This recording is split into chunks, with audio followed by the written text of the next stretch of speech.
These committees are spending 3 to 4 months on your application, reviewing it. You should spend that long building your application. Yeah, and I keep awkwardly laughing, because it's a lot of time that we put into your application. So please take me seriously when I say you want to spend a couple extra hours. Hello, thank you so much for joining our podcast today. For those of you who are new here, my name is Erica Tyler John, and I'm a product manager here at Magoosh. A little bit of background. So Magoosh is an education technology company that aims to level the playing field by providing high quality, affordable test prep and admissions support. Now, I'm Erica. I have been in the test prep space for a long time, working on the GMAT and the GRE, writing questions, writing lessons. Oops, lost my headphone. Making videos, teaching classes, tutoring students. And so I've been adjacent to admissions for a while. And, hearing a lot about my students and other industry professionals. Now I am in the admissions space, but I'm relatively new here. So I'm getting a crash course in how everything works for MBA admissions. And part of that is being on this podcast. So the primary purpose of this podcast is to demystify the MBA application process for our listeners. And part of that is talking to experts in this space. And one of them is here with us today. So we are so happy to have Michelle Pava, the Associate Director of Admissions at Ross at the University of Michigan. Michelle, thank you for being here.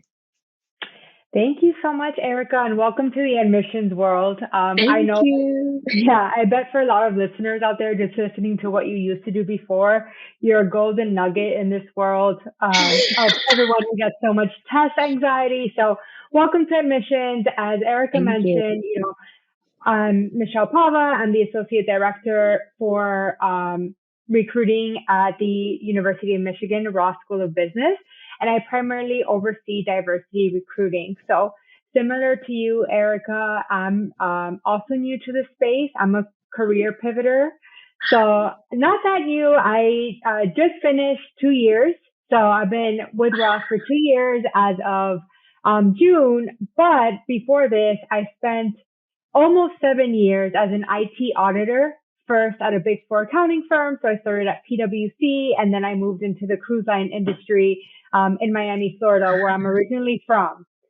So I'm really excited to be here. I love bringing, a unique perspective, not having come from higher ed my whole career.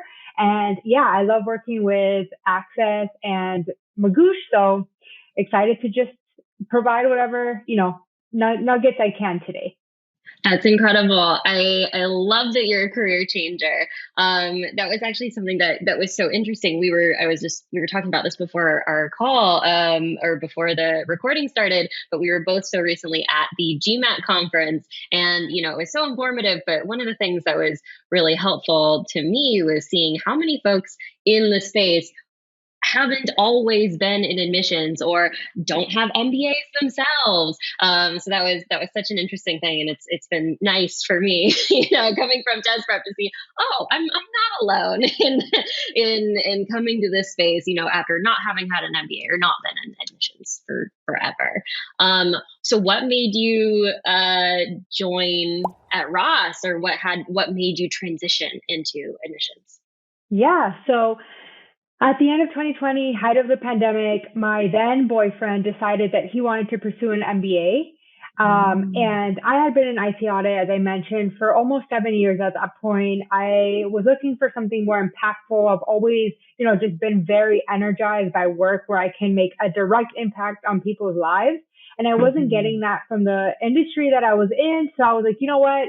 You're looking into an MBA. I'm going to look into careers within higher education, right?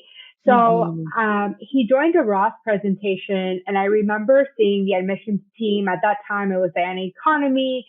She was giving a presentation, and her energy just captured me. And I was like, I want to do what she's doing. So I connected with the Ross team, and I fell in love. Even, I always say, even before he was in love with Ross, I knew that this is where we belonged.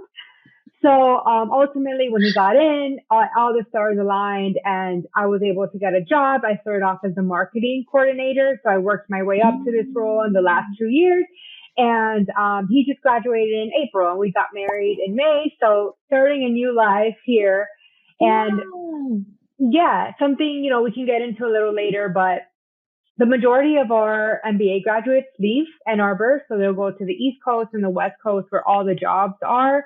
But he was able to get a VC job here in Michigan, and I really love what I'm doing. So we're going to, stay around for a couple of years so we can both advance ourselves here. I love that. That's so great. When you said my then boyfriend, I was like, oh no, like got the I job, know. lost the boyfriend, Tragedy happens in love stories, married. and tragedy happens in B school. So it's exciting to see, when those stars align for people in B school. But yes, a tragedy also happens. So I'm fortunate that we made it through, and I know a lot of long distance couples that made it through and are together again. So a lot of great love stories. Well, excellent. That's so interesting. I wanted to ask, this is a little off script, but we were both, as I mentioned, at the GMAT conference recently, Yep. and we were like ships in the night. I was really hoping we could meet and that Eric could introduce us, but just didn't happen. I wanted to ask how your conference was, if there was anything particularly valuable or interesting that you got out of it.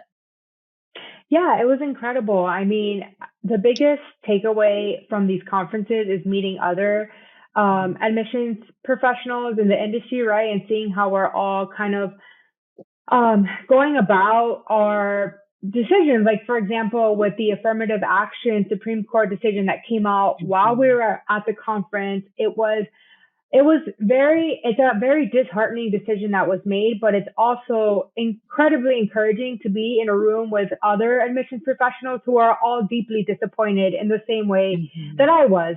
So I think, the alignment that we have as higher ed professionals in wanting to advance diversity, as well as the objective of the different sessions that I sat in on how to look at data to make sure that we're advancing diversity, how to work with our careers teams to make sure that we're placing our students in the best possible jobs post MBA. Like, it was all just great for me as a first time attendee to see, how we're all have the same goals. Yeah, absolutely. I felt very similarly. It was really energizing being in that space. As the decision was coming down, I really feel a renewed sense of purpose, in the mission of Magoosh, in the mission of access, and what we've been doing in the test prep space and trying to increase access and level the playing field, but now what we're also doing in the admission space. So I'm right with you. It was impactful. I was really happy to be there. Same. Well, we're going to go ahead and get started with some questions. I wanted to start specifically with talking about Ross and getting your insider perspective on specifically University of Michigan. So how does Ross differentiate itself from other MBA programs? Yeah. So the biggest thing that I can talk about here is their action-based learning. So we always say that, if you're the kind of person that learns best by doing, then Ross is the number one place for you. And the reason why is because we have a lot of different ways that you can get your hands dirty and you can take risk and fail while you're in business school, or where you have the security blanket around you. But I'll just spend a minute talking about our biggest flagship program when it comes to action-based learning.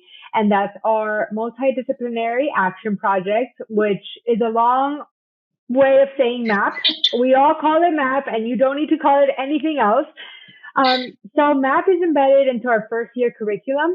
At the end of the last 7 weeks of your first year, instead of going to class, sitting and hearing a professor lecture, you are doing a 7-week consulting project.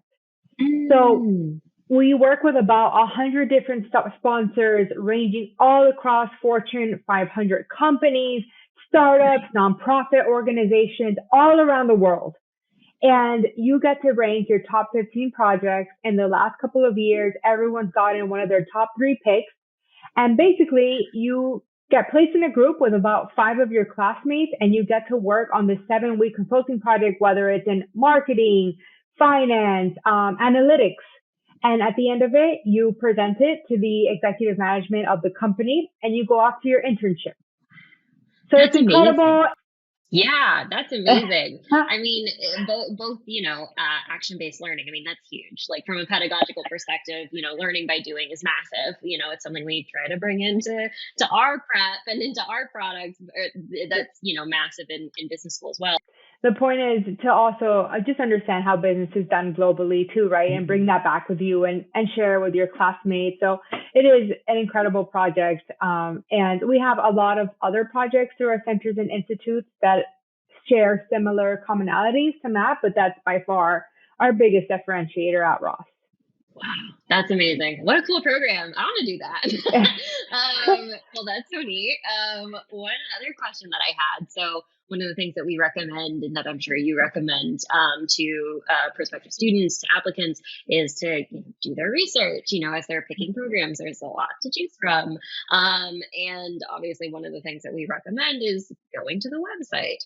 But obviously, you can't capture everything about an experience, about a school, about a program on the website. So, what's one thing that you would want our listeners and prospective applicants to know about Ross that they wouldn't be able to find on the website? I can relate so much to going on different websites and trying to understand a culture just based on the website, and it is so difficult. So I completely agree with that. The number one thing that you won't get from our website is our culture, right? Every school has a culture, and you have to see which one aligns best with you as an individual, because going to get an MBA is not just a 2-year commitment. It's a lifelong commitment where you're going to be relying on this network for 5, 10, 20 years. So you don't want to make a decision and go to a school and then realize that you don't like the people there because you didn't take time to understand the culture. So for us at Ross, we're very big on our pay it forward culture. And basically it's very much in terms of, think of it like this, I'll use my husband as an example. When he was recruiting through the consortium, he and 2 other students got an offer to interview at Nike. So our second year students, they took it upon themselves to schedule a Zoom call and say, okay, I'm currently interning at Nike. Here are the kind of questions they're going to ask you. Here's how you need to dress. Here's how to think about the business as a whole, right? The retail industry. And so, taking it back to what I was originally saying, paying it forward, we look for students who are naturally just the kind of people who want to lift as they climb, take others with them. And we all have the mentality that if one roster successfully gets a job, then that's great because that means that they can bring others along with them. And so each school, again, will have its own culture. It's important to see, but we're very, very driven by, who are you going to be when you show up and how are you going to pay it forward? That's beautiful. I love that. Thank you for sharing. Hopefully that resonated with our listeners, resonated with me, that's for sure. One thing that I wanted to ask about specifically, from my perspective as being from Magoosh, so many of our clients at Magoosh and Access come from under-resourced backgrounds, and I'm sure you're in diversity recruiting specifically. I'm sure that's familiar to you as well. So I wanted to ask, how does your school level the playing field for applicants from underrepresented or economically disadvantaged backgrounds?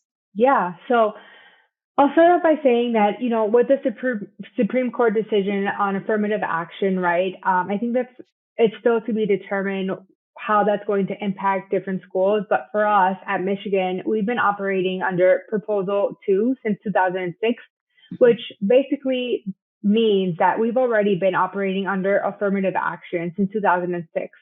So this limits our ability to give waivers and things of that nature. So the best way that it's a very unfortunate for us because it really, from a legal perspective, limits us in that capacity.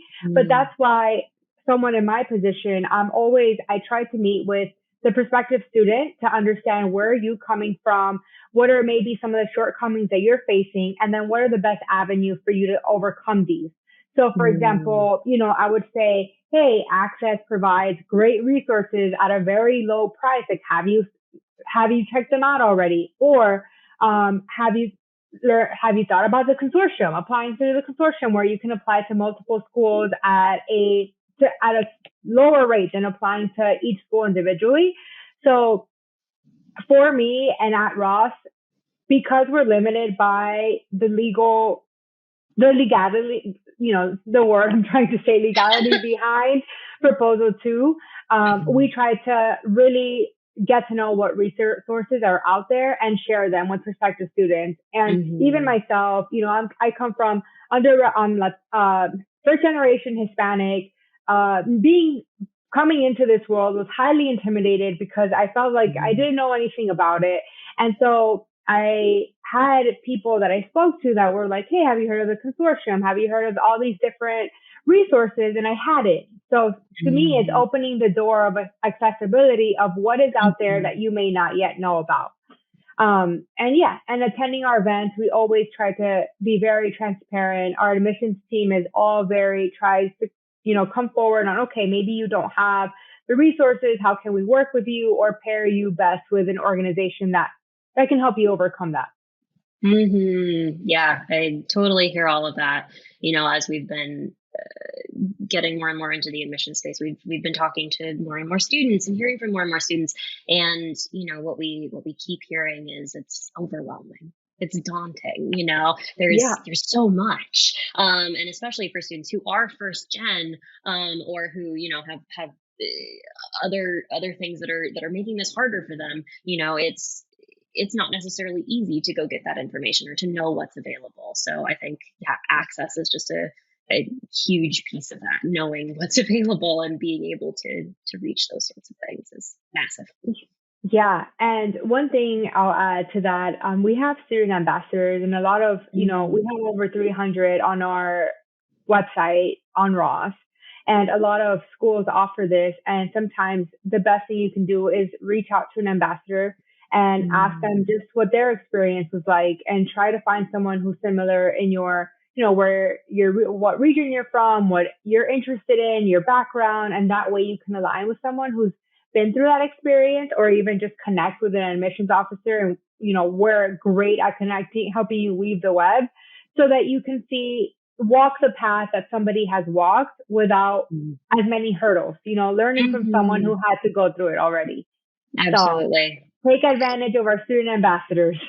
I love that. And that calls back to what you were saying about paying it forward and lifting people up with you. That's so wonderful that those ambassadors are doing that for students. And, you get that insight into the culture that you might not be able to get from the website by talking to a real human being. That's exactly right. Yeah, talking to a real human being is very helpful. Okay, well, thank you so much for sharing more about Ross. I want to switch gears a little bit and talk about the MBA application process. Everything from prep, deciding that you want to go to business school to, decision room. And specifically, I want to talk about it in the context of Ross, and your insider perspective.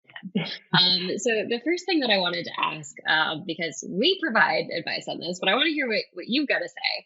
How much time do you recommend applicants set aside for putting together their applications to Ross? Okay, to Ross specifically? I mean, sure. Because I have a very large range. However, if we're talking about applying to Ross specifically, I would say to give yourself about 3 months. Okay. And I don't, I'd love to hear what you recommend to your prospective students too.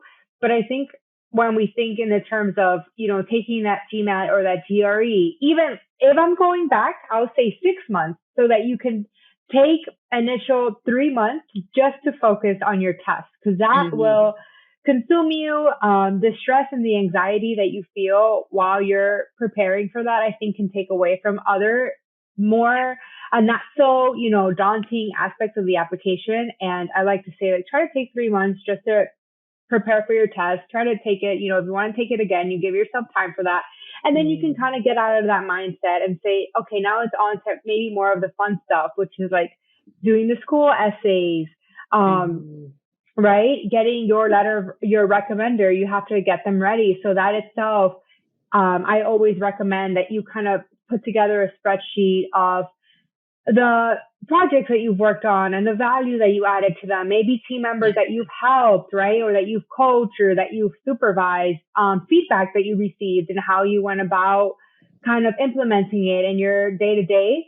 So that in itself takes time. And then you have your resume, as I mentioned. So all in all, I would say you want to give yourself about 6 months runway, and 3 of those months dedicated to putting together your application and spending some time doing some research on the school as well. Because again, going back to what we've been talking about for the past, 15 minutes, you want to know the culture, right? And so that can inform your decision once you do start to get those invitations and moving forward in the process. So absolutely. Yeah, I'm totally with you. I think that the thing that we agree on the most is having your test done several months in advance. I think it's something that I'm fighting students on right now, especially with these new versions of the GMAT and the GRE. I am hearing so many folks like, "Oh, should I wait and take the new version?" And I'm going, "No, don't. Use your timeline. You have a plan right now. Don't push your test taking into this time where you're supposed to be dedicated, focusing on these other massive pieces of your application. The test score isn't everything. It's big, but it's not everything." So I'm totally in agreement with you. Yeah, we typically recommend like a 6-month timeline ideally. And there's flex on either side of that, but yeah, typically recommend focusing mostly on the test at the beginning, maybe with research or work on building that brand, because that's a huge piece. It's like figuring out, who am I? How am I selling myself to schools? And that, I think, doesn't get enough play with students. Maybe students don't appreciate that that's part of it, is figuring out, who am I? And then we sell it in the essays, then we sell it in the resumes. And then, yeah, taking those months at the end to really focus in and really kind of get all of the meat of that work done. It's a big deal. Yeah, I agree. And you're so right on the essays. Couldn't agree more. I think the essays, like those times when you're in the shower or you're waking up or you're falling asleep, that you have the best thoughts and write them down. But you have to give yourself a couple of months to get all those ideas and come up with a story behind it. It takes a lot of self-reflection, and we can definitely tell in the essay when you put together a last minute, story to just check the box, or you've actually thought about, who am I as a person and why, how will this show up? And, how is this significant to who I am as a person? So yeah, agreed. All right. Well, great. Good to know we're aligned there. Kind of a follow on to that, we've talked about a couple of pieces of the application. Is there a specific element of the application or specific elements of the application that are most important at Ross, or maybe that students don't value as much as they should in their applications? Yes. So I'll start off by saying that when we say our approach to the evaluation is holistic, we truly mean it's holistic. All of our admissions officers read every single page of your application. So that's why it's so important to give each piece the love and care that it deserves. But the one thing that if I were to open an application right now, the first thing that I would go to is a resume, right? So the resume is that one pager. Ideally, you want it to be one page where I can get a quick snapshot of who you are and what you've been up to. So with that being said, I think it's more important for the roles that you've been at, instead of putting a laundry list of what looks like a job posting, of responsibilities. Maybe I often recommend that you should just take time to reflect on maybe 3 bullet points where you've actually had an action and a result and a value add that you can, really, summarize in your resume in an easy to digest way. Because admissions officers, we're reading thousands of applications in an application cycle. So the resume should be something that's easy to digest and easy to see what you've contributed in your roles. But something else I want to add to that too is the bottom of the resume is such important real estate that should be really taken advantage of. So we love at Ross, we love to see extracurriculars at the bottom, Mm, like ranging from hobbies. We have cycling enthusiasts who've like cycled all over the country, and then we have marathon runners, and then there's also extracurricular in terms of like what organizations are you involved in? And again, it should not be viewed as a laundry list. When I see hmm. that you join an organization a couple of months before applying, the truth be told, I'm going to think, how convenient. The timeline is so convenient. But if it's just one, but it's something that you're passionate about, and maybe you're a board member or not even, you're just like Mm, very actively involved, that mhm, shows me where your passion lies outside of your 9 to 5 or who you mhm, are, So I love writing when I'm writing up my notes, like, oh, this person has, I don't know, during COVID learned how to make cheesecake and now has perfected the recipe. It just shows a dedication and like um, a a well-rounded individual. And when sometimes an application can just be all about work, and what you've done, in your professional life. So right. take don't just I think you should anyone who's applying should really take some time to have their friends and their colleagues and anyone look at their resume, make sure it's following the star format, that it's really translating what you've contributed to the team, how you've been a team player, and who you are outside of work too. I love that. Yeah, resumes are huge, and I feel like they don't Yeah. get maybe quite as much importance put on them as the essays, or like maybe there's not quite as much written about them. And I think a lot of folks think that a resume for a job and a resume for an MBA program are the same, but maybe not exactly the Yeah. same thing. I really loved particularly the emphasis you put on the impact. That's one of the big things that we talk about. What is the impact that you had at your job? What was the result that you left? What happened as a result of your work? Not what did you do, but how did that impact the company? I think Yeah. that's massive. Um, Yeah, go Something ahead. I'd love to add there really quick too, Erica. So a lot of times when I meet with prospective students, they tell me like, well, but maybe I'm in journalism or communications and I don't know how to articulate impact in a quantitative way. And I think that's Mm, like a very common misconception of, oh, I'm applying to business school. I need to show like what I've contributed to the bottom line or profit mm-hmm, margins, right? And so what I always say is no, you have to get rid of that mindset. If mm-hmm, you are in a qualitative field where you're writing and you're editing, or maybe you're in charge of social media marketing strategy, then you need to stay true to what you do and show me the mm, impact that you've made. It doesn't have to be in dollars. It can be right. in whatever, however, impact is measured in your industry. So I just wanted to debunk that really quickly of like, oh, I need to translate it into accounting or finance. Do Mm-hmm. not. Just put on your horse vision and translate it to the impact that you made in your role in your Uh-huh. industry.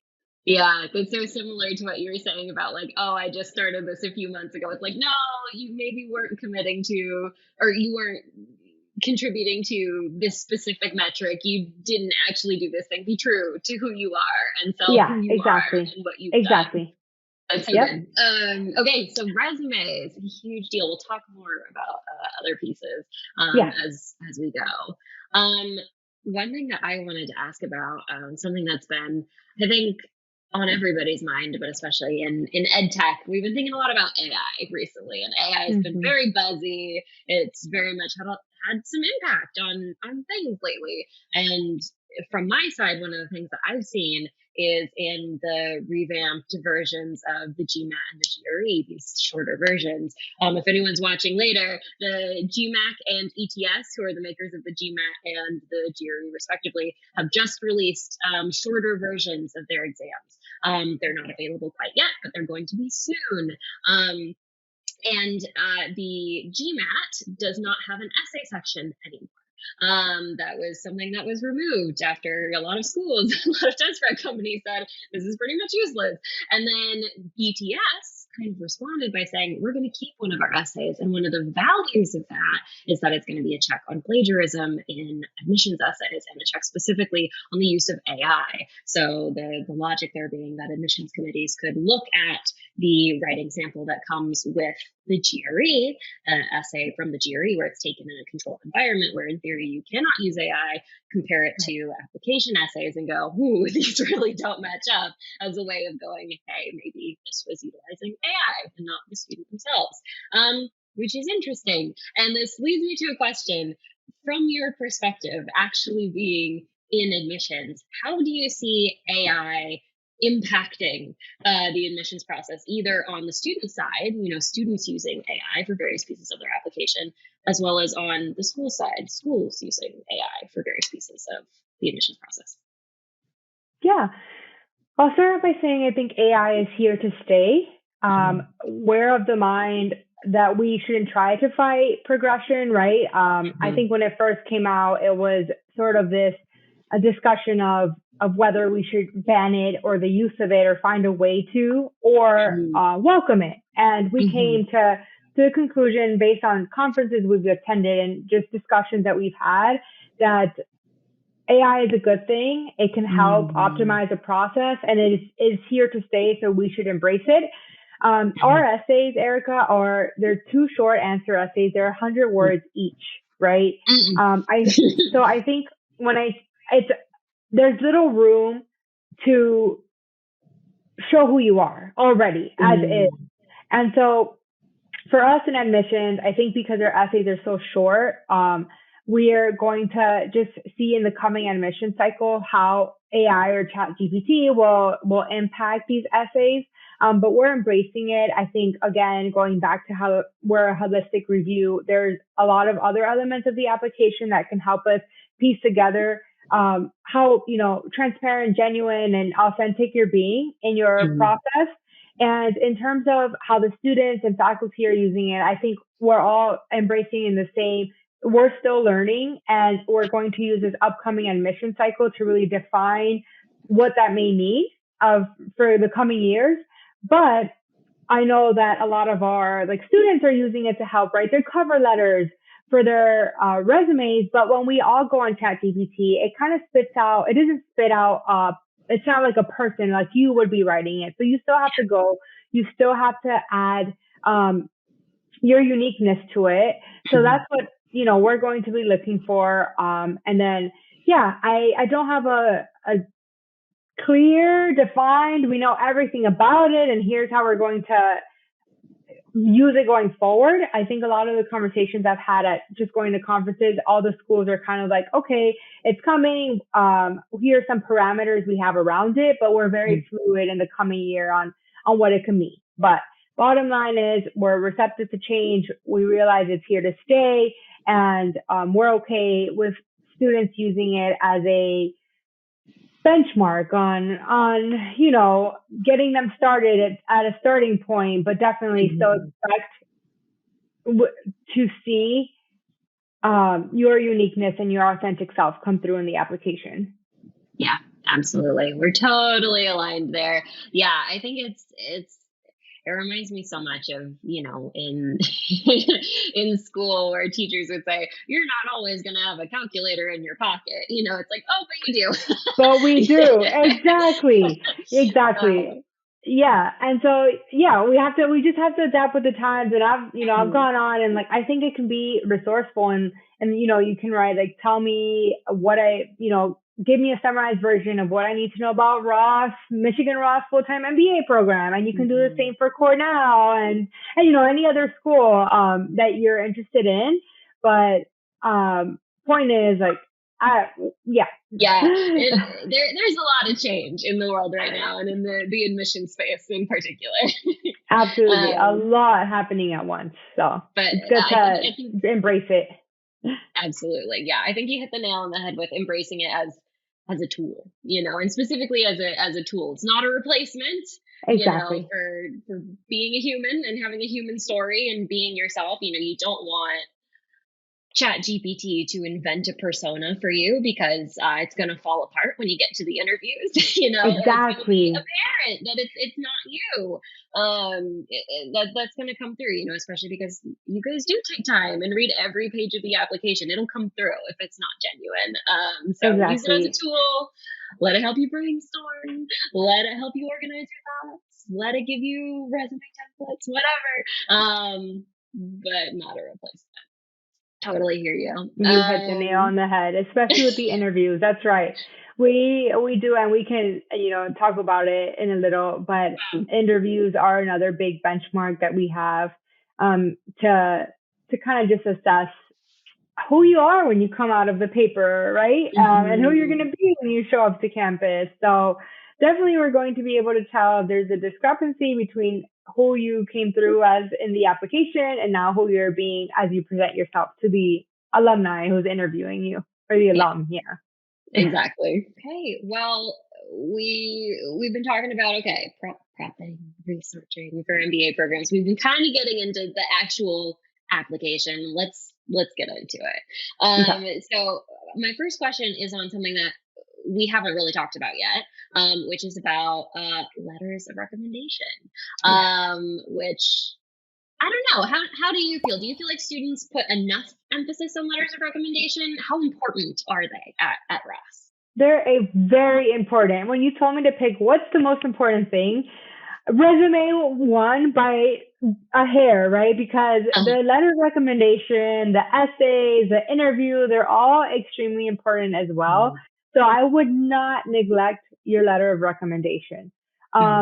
It can actually very negatively impact you if you don't take time to prep your recommender, and kind of refresh them. As I was saying earlier, on the projects that you've worked on, the value you've added, who you are as a team member.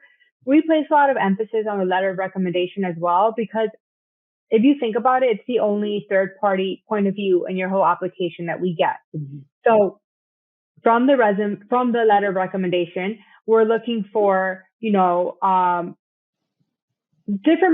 so either emphasizing or going deeper into the projects that you've noted on your resume and the value that you added, or if possible, maybe even a different perspective on what you've contributed to the role that you're in.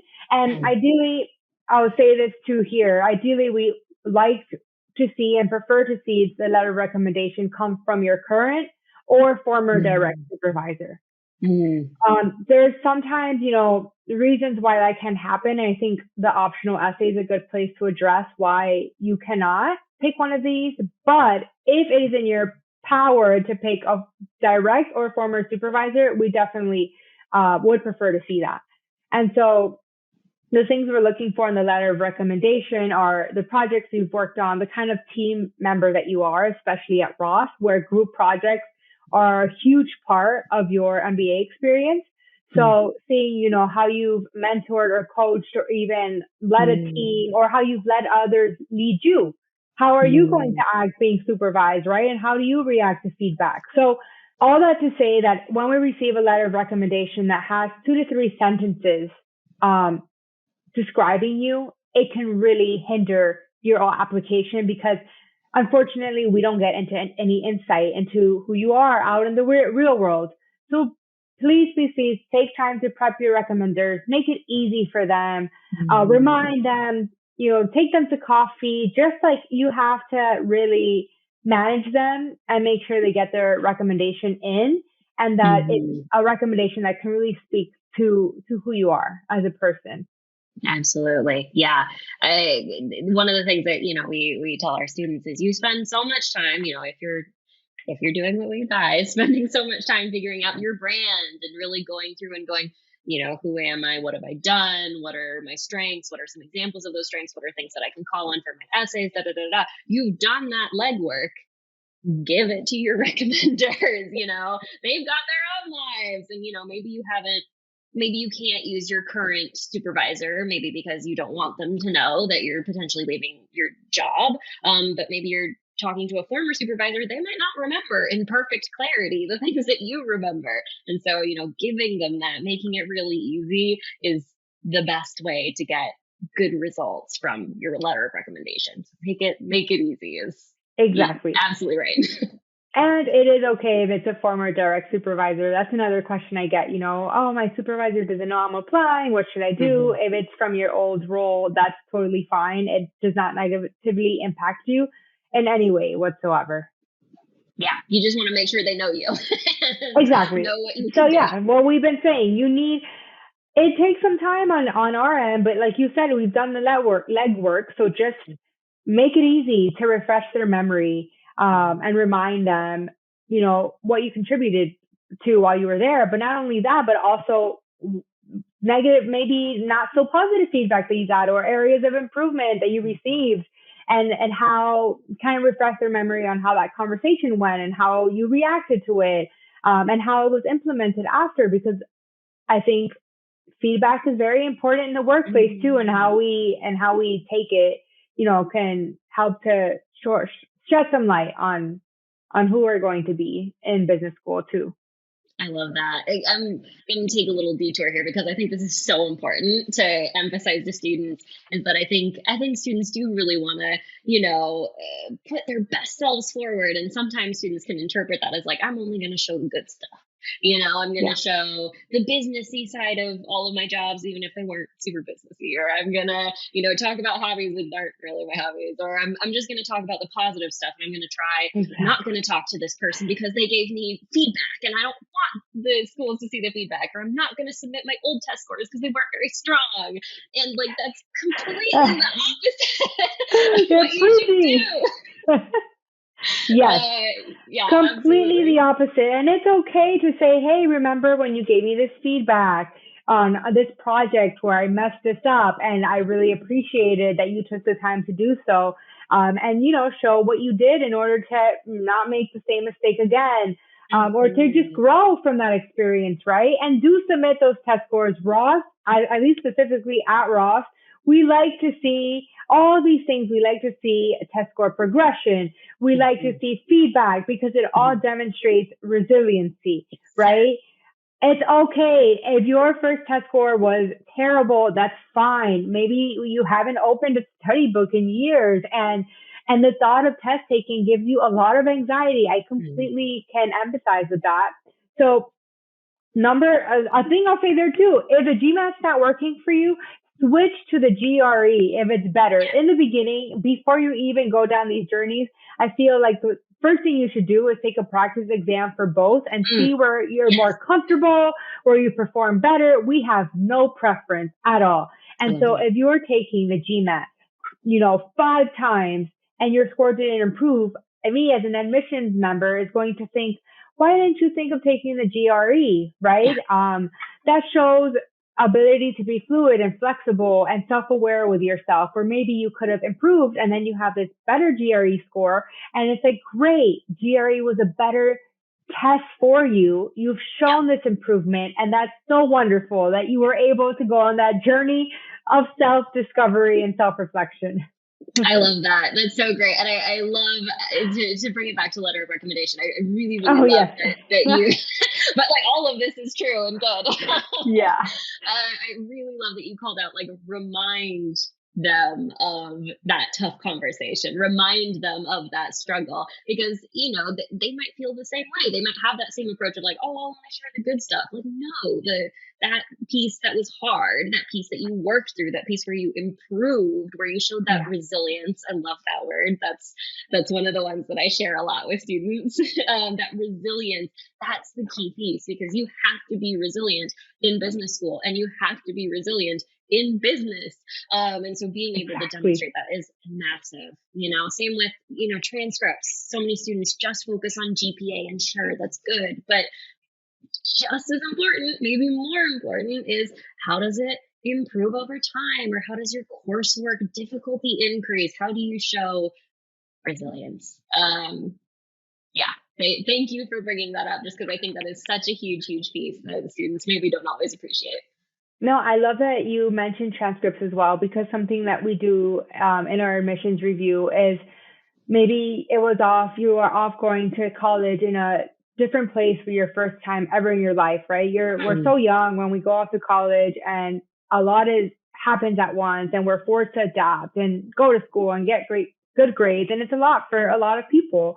So Mm-hmm. when we review transcripts, we see, okay, you know, maybe you didn't perform so well in the beginning. To your point, Erica, what you were saying, how do you progress? And we measure Mm-hmm. that with a fair balance to the rest of your application of did you improve and were there any difficulties that you faced in the beginning? It could just be that you had a hard time adapting or whatever the case may be. Again, if you're trying to tell a story around a lower GPA or, you did take more difficult classes and things like that, we look at your transcript line item by line item to kind of denote those and say, hey, didn't perform as well in this course, but it was, a financial valuation, whatever course that is more difficult. But again, I want to bring it back to the optional essay where that portion of the application does give you a chance to shed some light on what you might think is a red flag. So don't just, ignore it and say, okay, here's my transcript. I know that I had a low GPA for the first year. I brought it up. They're going to see it on their own. So that allows us to draw conclusions and they may not always be right. So submit an optional essay and let us know what was going on or maybe why is your GPA lower? It could be so many different things. And just help us close the loop on that. So we're not making assumptions. Yeah. I love that. Yeah. Optional essays. I feel like a lot of short answers really kind of get saved for the last minute, which I'm so glad that folks are spending time with, personal statements, but short answers are important too. And optional essays are important too, which really speaks to don't save it for the last minute. I think one of the first things for any application process is review the whole thing. What do I need to do? What is every piece and how long is that going to take? When am I going to do it? So you don't end up, rushing through pretty key pieces that help with shaping, the story of who you are. Yeah, exactly. Love that. All right. Switching gears from letters of recommendation and all of the other stuff that we talked about to talk about interviews. So we talked a little bit about interviews yes, earlier. Another big one. Yes. I know. Right. So many massive pieces. So my question is kind of high level. What suggestions do you have for candidates so they can stand out in an interview, or specifically, what do you look for in an interview?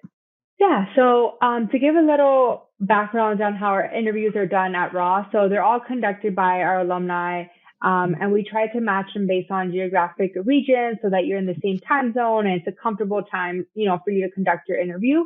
They're behavioral based. And so what we're looking for in these interviews, number one, they're blind in the sense that your alumni, the interviewer you're paired with will only see your resume.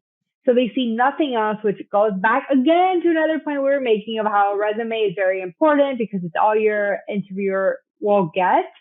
And in the interview itself, what we're looking for is a clear reason for why MBA.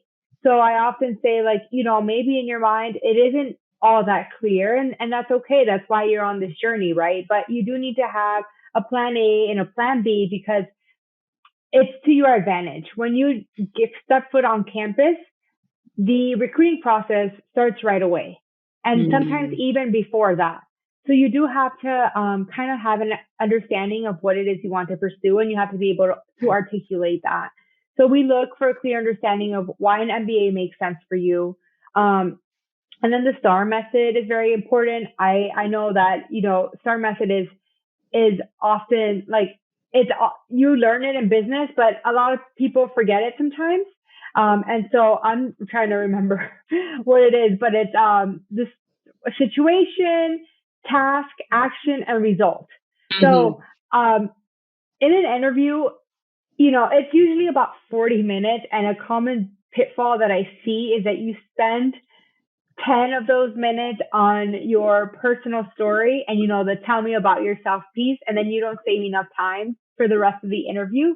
So practice that conciseness, telling your story in about, a couple of minutes so that you get to those other questions that are just as important. Use the STAR method to really draw out, again, what was the result of the action that you took, and show that you did research on the program. That's another big one. I know that you can apply to 10 different schools, and it can take some time to research all of them, but that's why all of these schools offer events, right? And I always say to somebody who's looking at Ross, I don't need you to go to 10 different events. If you go to 2 or 3 that make sense for you and help you with your research and help you kind of understand what Ross has to offer that draws you to Ross, then that's all I need to see in the interview, that you took time to say that, hey, I'm interested in entrepreneurship. I saw that Ross has this incredible entrepreneurship institute, the Del Lurie Institute, and this is how I think that it would help me advance towards my goals post MBA.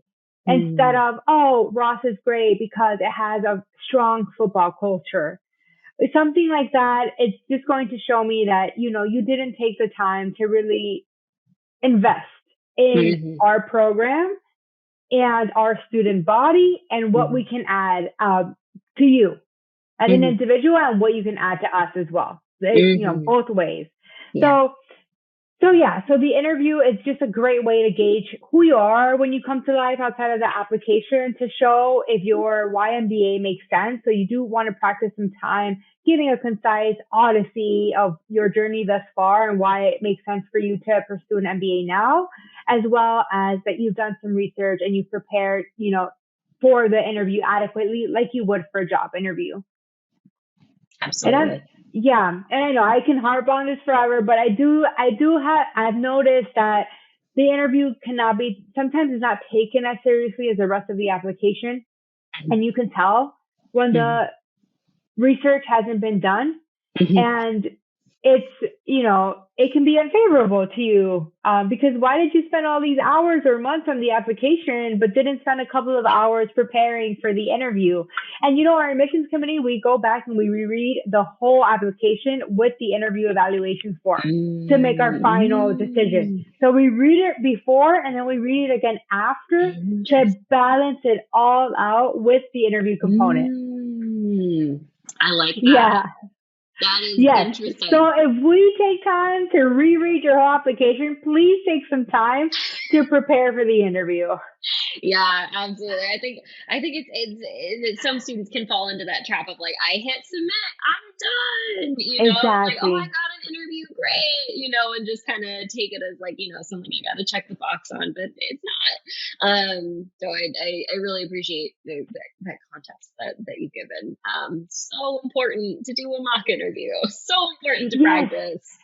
Also, I'm glad you mentioned mock interviews, because the other thing I wanted to add is, at Ross, our affinity groups, like our Black Business Student Association and our Hispanic Business Student Association, and, not all, it's self-led. A lot of things at Ross are student-led, it's student-initiated. And so we do have affinity clubs that have initiated mock interview programs that they run on their own. And so, we're not going to hand feed that to you per se, but if you take some time to connect with a student ambassador or to attend an event or to come to, one of something that shows that you're interacting with us, you will get the chance to see that there are resources available to you, that you might not have known if you just looked at our website for 10 minutes. That's so good. Yeah. The value of going to events and speaking to real human beings. Yeah. Access to more resources. Yeah, that's so good. I love that your students support that. That's so good. Really, again, speaks to that mission. Switching gears again to really quickly talk about test scores. I wanted to ask the importance of test scores in your evaluation of a candidate, and specifically if there's been a shift in the value of test scores in recent years, especially with, the rise of test optional, maybe with changes in the exam recently. Have there been changes in the importance of test scores in the admission process at Ross? Yeah. So I'll start off by saying we did implement, it was first a test waiver where you can, submit a test waiver ahead of your application and see if you are approved or denied for it. But these past 2 years, and we'll continue it this year as well, we've had a statement of academic readiness where instead of a test score, you can submit a statement along with your application that kind of demonstrates why you're choosing not to submit a score and the relevant data points that you have to support it. I think test scores are a data point that we look at, definitely, right? I think it helps to shape your overall application and if you're going to be able to handle the academic rigor of the program, because if you think about it, Erica, in the first year, in your first semester, you're taking accounting, statistics, operations, a lot of quantitatively heavy courses. And we want to make sure that you're going to be able to handle that along with recruiting. Mhm. So the test score is a data point that we do look at. However, to what I was saying earlier, number one, it's just one data point in your whole application. So even if you're not hitting what you think is the class profile average on our website, number one, that's an average. So Mhm. do not let that hinder you because many fall well below and well above that average. Right. And it's okay, you know? But demonstrating that you've shown resiliency by trying to take it multiple times, writing an optional essay if you do have a below average score that demonstrates again that self-awareness of, hey, Mhm. I know that my test score is not perhaps hitting the average that you would expect, but this is why I believe that I can handle the academic rigor and what the value I would bring to the classroom, right? So Mhm. demonstrating that sometimes it's just a matter of acknowledging that you know the test score is not where you want it to be, and it could be because you have test anxiety, you didn't have adequate resources to prep, and we completely understand that. But if you are somebody who comes from a non-quantitative background, you didn't take you didn't do accounting or econ or finance or, whatever quantitative path in undergraduate, and you're not pursuing that in your full-time career, then it is Mhm. good to submit a test score to kind of help supplement that in your application. Yeah. But again, I just really need to emphasize that the test score is not everything. Do not let it deter you from applying to a school, no matter what school it is, because we have really done a great job of taking a holistic approach and trying to see like what the combination of your work experience, your test score, your undergraduate GPA, your resume, your letter of recommendation, your essays all together, what you bring, what you would bring and contribute all together in that context and not just from a test score perspective. Yeah, I love that. Yep, perfect. 100% nail on the head. Exactly what we try to communicate to students. I think a lot of test prep companies, kind of sell the test as like the end all be all, most important thing. Your score has to start with a 7 or whatever. I No. mean, one doesn't work anymore with the new version of the GMAT, but two, um, it does students a disservice. Like it's important that students actually appreciate, what do admissions committees actually look at and how should I divide my time to make sure that we don't have so much effort placed on one thing that other pieces of the application drop off. So Yeah, it's so exactly. valuable to Yeah. hear the truth, from someone on an admissions committee or in the admissions world. So, Yeah, and I think a thread that I've been weaving throughout this without even realizing, it's just a lot of demonstrating self-awareness. I keep mm, going back to that, right? That optional essay again and again and again, because um, if you do have those, what you would consider red flags for yourself, like a lower test mhm, score, a lower GPA, lower than average work experience, whatever the case may be, I feel that you should still apply, but take some time to write an optional essay to mhm, show that you're demonstrating that, hey, maybe this is not where I'd like it to be, but here are the reasons why I believe mhm, with the rest of my application, I supplement this one piece of it, right? That goes a mhm. long way. Just demonstrating that you're aware. Yeah. Yeah, I love that. Awareness. It's not just a matrix. So here's your GPA, here's your test score. There's more to it, and real human beings do read your application. Yeah. Which kind of leads me into our next chunk of questions about inside the admissions committee. And we've talked a lot about this, so I'm gonna probably keep my questioning a little more limited here. But there's one specific question that I wanted to ask. I mean, you talked about reading every page. I wanted to ask, who is it that's reading every page, and how many people are involved with reading the application and making this decision? Yeah. So there's we have about 9 admissions officers, and we all divide them after every application round. So it's we don't accept applications on a rolling basis. It's our decision deadline. And then after that cutoff, we see the pool of applications that came in and we divide them amongst Mm, ourselves. And just because I'm the lead for diversity recruiting doesn't mean that I only get mm, candidates from this demographic. I think it's important to keep us unbiased by getting applicants from every single um, pool and every Mm, single region and whatnot. So we divide it amongst ourselves. We do a first pass. And then we have our director go in and do a holistic review of everyone's reviews and say, okay, here are some commonalities. Here are some trends that I'm seeing. Kind of does a overall review, right? And then we go mm, back. We'll discuss any outliers amongst each other as a team. Then we invite our candidates to interview, the ones that we've decided to move on to the next round. mm, If you don't get moved on, you'll at that point probably get waitlisted or denied or invited to interview at a later round. But then we go back after the interview and we divide them all amongst ourselves again. mm, So to answer your question, it's all of the associate directors on the team reading mm, the applications, and then it's our kind of upper management helping us with that calibration across all of us. And we do a training every year. mm. So we do an unconscious bias training, we do a Great. methodology training, and we don't really have a matrix per se. We have the different areas that we're looking at and the attributes that we're looking at, and we document them. Mm, So during this time after the application deadline, it's kind of heads down. It's that mm. time where we're taking a really long time to respond to emails because we're spending like 12 hours a day reading applications for the weeks to come leading up to the interview.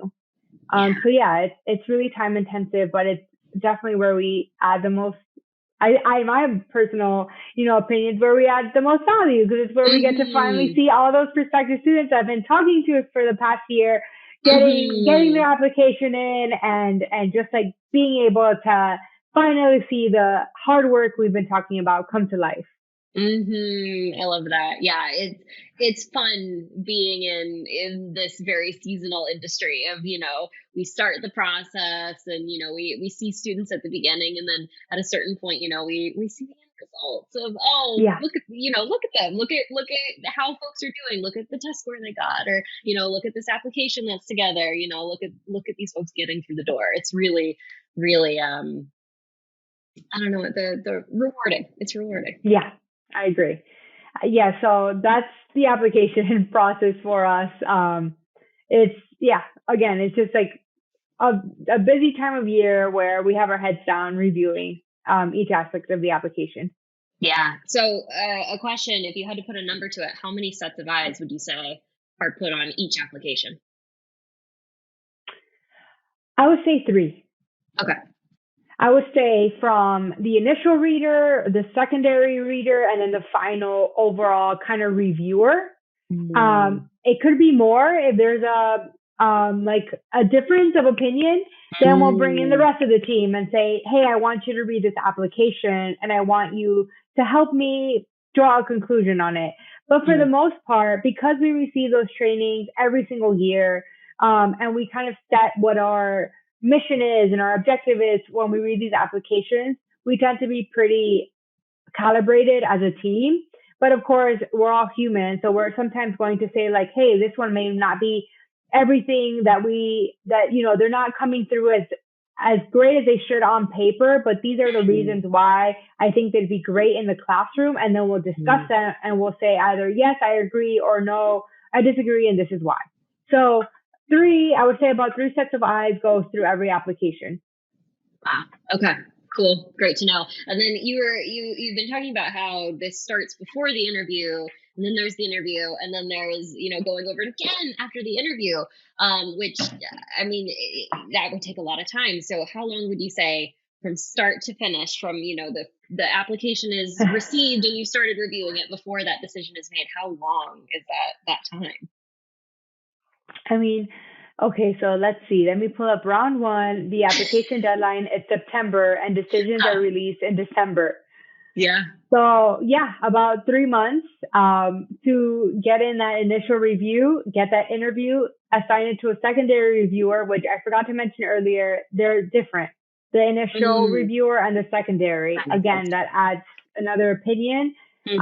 And I'm not kidding, Erica. We're working at reviewing these applications from the moment the decision deadline Oh, I'm is, sure.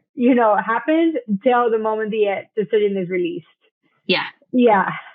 I mean, that totally makes sense. So, for listeners, these committees are spending 3 to 4 months on your application, reviewing it. You should spend that long building your application. Yeah, and I keep laughing, awkwardly laughing, because it's a lot of time that we put into your application. So please take me seriously when I say you want to spend a couple extra hours doing school research, acquainting yourself with the culture, because often, especially at Ross, where again, we're so community driven, you can look great on paper. You can have a perfect test score. You can have been promoted once every single year and like been a superstar. But then if you're not demonstrating that you're a team player and your feedback on your letter of recommendation was that you threw your team under the bus to achieve these metrics, then Ross is not going to be the place for you. And so I think it's just important to kind of understand the culture of the school and see, self-reflect, is this the place I want to be? And if it is, make sure that these attributes are coming through in my application and in my interview and in my interactions with prospective students too. I mean, with current students. Yeah. I love that. Well, we're getting close to time, so there's one more thing that I wanted to do before we wrap up, and it's our rapid fire round, which is where I'm going to read some phrases, and I want to hear you react to them in 1 to 2 words. What does this make you think? I'm so bad at this. It's fun. And it's okay if it's not as okay. If I have a mind block, we'll just move on to the next one. I'm so bad at these type of games and all that, so I'll try my best. You're totally fine. Okay, we'll start with the perfect applicant. What are 1 to 2 words that you would use to describe the perfect applicant to Ross? I would say resilient. I'm going to use just what we've been talking about this whole podcast, which is demonstrating resiliency and collaborative or compassionate. Yeah. Three words there. I know. 2 C words at the end. We'll forgive it. Right. Pretend that's one. Okay, beautiful. I love that. Okay, number 2, the feeling of getting accepted into your dream program.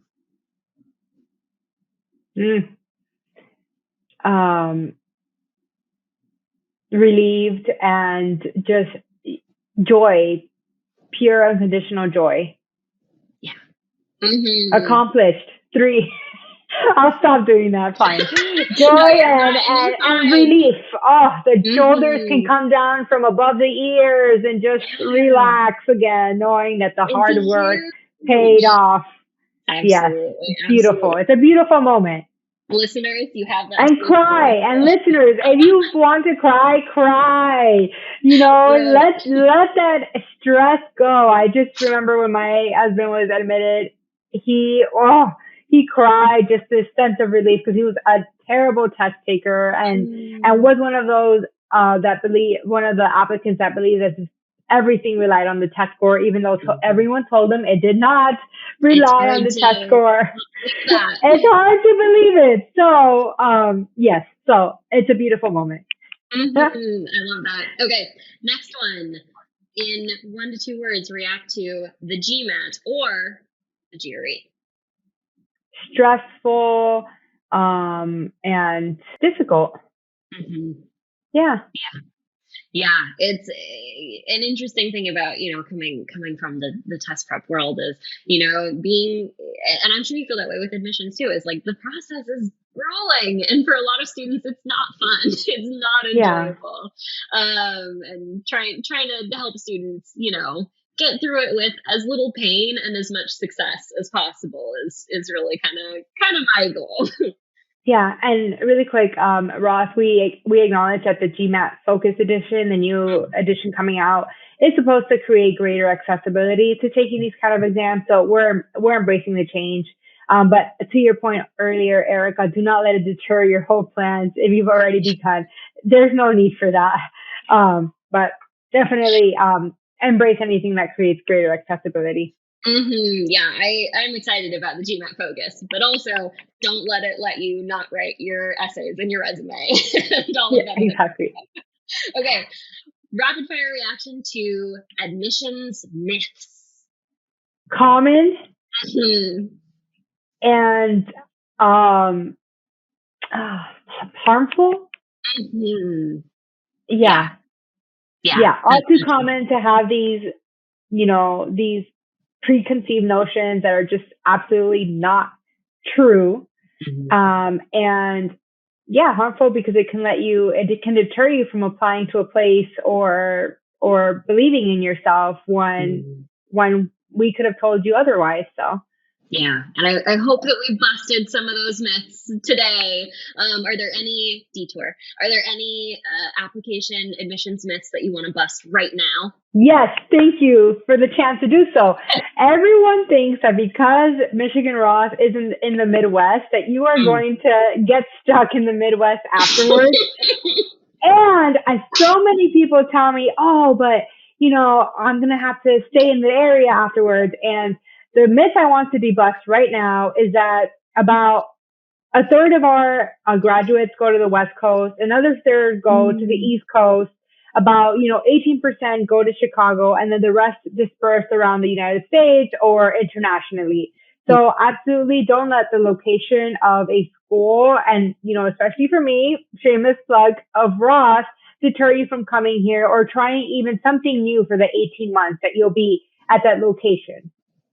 I love that. Yeah, that's so interesting to hear that there is. Like, I wouldn't have guessed that there was so much like geographic diversity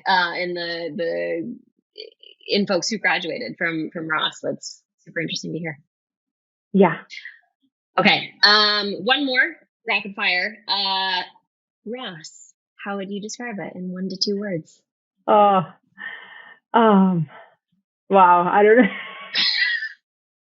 A In big one to question. two words, I would say, oh, I'm blanking. I'm so nervous to not pick the right words. It's just a network, I guess, if I can use that, just Yeah, network and experiential are the two words I would use. And if I could quickly expand on that, Eric, of I'd say course. network because we have the largest alumni network, so it's Mm. another shameless plug to Ross, of course. But I think network, the value of it at Ross, Mm. the statistic behind it is that we get ranked number one in alumni effectiveness over and over Mm. again because it's the kind of network that if you reach out to somebody, they're 9 times out of 10 going to pick up the phone and you write on the signature go blue and they're going to be more than happy to help and help you weave that web, which I think is incredible. And then experiential because the amount of action based learning that opportunities that we offer at Ross are truly like par to none across other business programs. So it really does make us special in that way. So I think you chose great words. I think that was perfect, and it totally that one aligns was with really everything you've hard. said so far. Sorry to put you through that, but I think it was great. Okay, we're gonna go ahead and wrap up. But before we conclude, is there anything that you want to say that you haven't gotten the chance to cover today? Yeah, I would say, if we're on tour right now, right? We're in different cities, but we're also accessible virtually for those who don't have a tour that's going to their city or can't travel for whatever reason. Connect with us, right? That's just like the last thing I want to say. Don't be shy. Don't think your questions are too are dumb, for lack of a better word, because when I meet with a prospective student, I always say like, where are you in your journey? And if we're in the very beginning and you don't even know anything about Ross, let's start there, right? Mm. But be intentional in your interactions. Take notes. It's a long journey.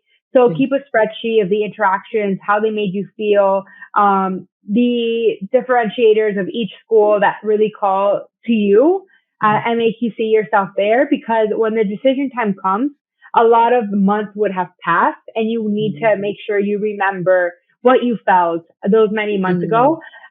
Also, we're having a diversity weekend coming up October 5th. Nice. It's a Ross Women's and Up Close Diversity Weekend. So if you are a woman who would like to attend, that will be October 5th through 7th. And if you're an underrepresented minority, it will be October 6th through 7th. And I'm happy to connect with anyone who would like to chat with me. That's so great. Thank you for sharing.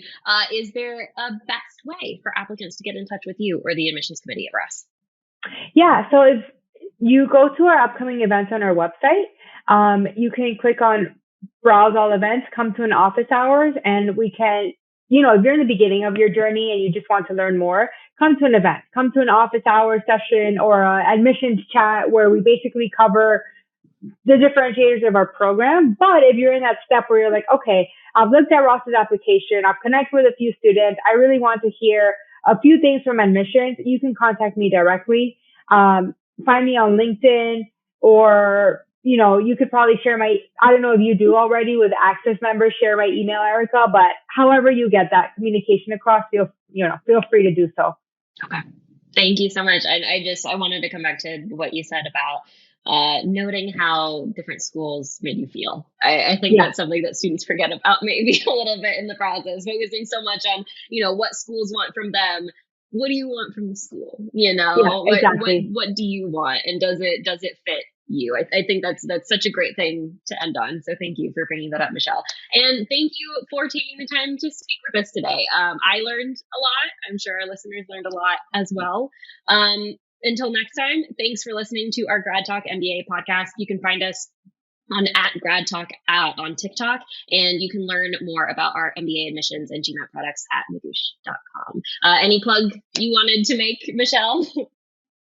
Our upcoming events, I already said it. Connect with a student ambassador, and I wish everyone the best of luck. I'm extremely accessible and here to help you in your journey, regardless of where you are. So thanks for having me, Erica, and go blue. Love that. Thanks again. Thanks for listening to GradTalk MBA by Magoosh. If you enjoyed this episode, please like or subscribe this podcast wherever you're listening, and stay tuned for the next episode.